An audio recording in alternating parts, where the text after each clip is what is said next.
हे दोघांच्या विचारधारा एक आहे। बाळासाहेब विचारधारा तीच पतित पावन संघटनेची विचारधारा, हिंदुत्वाची विचारधारा। आमच्या दोघांचे रंग भगवे आहेत, झेंडे भगवे आहेत, विचार भगवे आहेत आणि त्यामुळे ही शिवसेना आणि पतित पावन संघटना एकत्र आलेली आहे। या राजकीय विषयावर नाही तर हिंदुत्वाच्या विचारधारेवर आम्ही एकत्र आलेलो आहोत आणि त्यामुळे आज एक शिवसेना जी बाळासाहेबांच्या विचारधारेला पुढे घेऊन जाती आहे त्याच्यामध्ये पतित पावन संघटना एकत्र आल्यामुळे आणखी दोन्ही संघटनांना बळ मिळणार आहे। भाई, आगामी काळ हा सगळा स्थानिक स्वराज्य निवडणुकींचा आहे।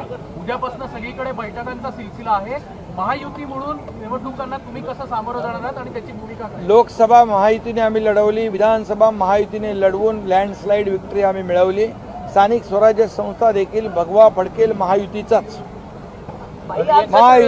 भगवा फडकेल। अनेक ठिकाणी एकत्र लढणार नाही, मैत्रीपूर्ण लढती होतील असं भाजपकडून मुख्यमंत्र्यांनी सांगितले दादा। आणि पुण्यातला त्यांचा आकडा आहे 125चा, केवळ भाजपाचा। अरे बाबा, अजून आणखी निवडणुका जाहीर व्हायच्या बाकी आहेत पुण्यातल्या महापालिकेच्या। आता तर नगरपालिकेच्या निवडणुका आहेत, यानंतर जिल्हा परिषदेच्या निवडणुका आहेत, त्यानंतर महापालिकेच्या निवडणुका आहेत। जागा किती मिळाल्या यापेक्षा विचारधारेला आमचं महत्त्व आहे आणि आमचा अजेंडा विकासाचा अजेंडा आहे। त्यामुळे खुर्चीचा अजेंडा आमचा नाही आहे, किंबहुना जागांचा अजेंडा आमचा नाही।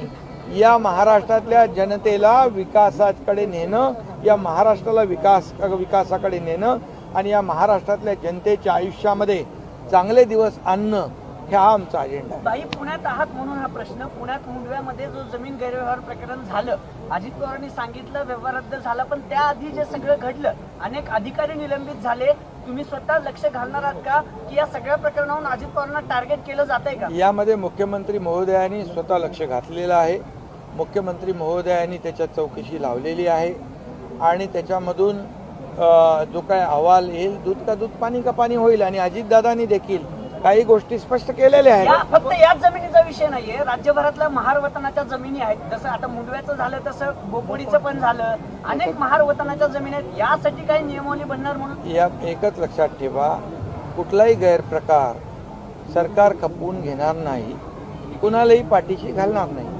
पुण्यातला जो शिवसेना भाजप मधला तणाव जो आहे तो कमी होताना दिसत नाही। कुठे तुम्हाला काय तणाव? भाजपच्या नेत्यांमध्ये तणावाची परिस्थिती काय तणाव कुठला काय? रोज रवींद्र दंगेकरांकडून भाजपच्या नेत्यांवर आरोप केले जात आहेत, परत भाजपकडून आरोप केले जात आहेत त्यांच्यावर। आता मला वाटतं जो विषय होता तो संपलेला आहे।